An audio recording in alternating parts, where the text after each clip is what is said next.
Shout out, welcome sa Neo 17 Ninja Samurai. So gamitin nyo po ito.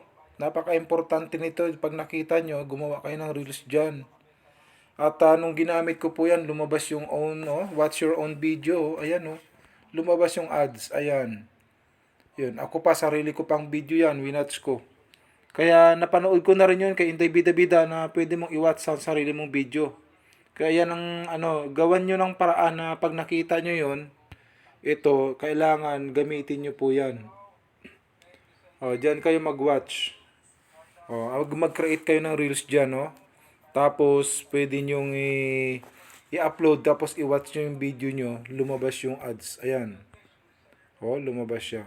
Kaya, don't forget to share yung ating vlog para malaman ng iba na dito pwede ka mag-create ng reels dyan. At binigay po yan ni Meta, yun ni Facebook, na link yan na talagang yung video mo ay i-recommend niya sa maraming tao, sa maraming group. Okay? God bless you sa inyo lahat. Pagpalain kayo ng ating Panginoon.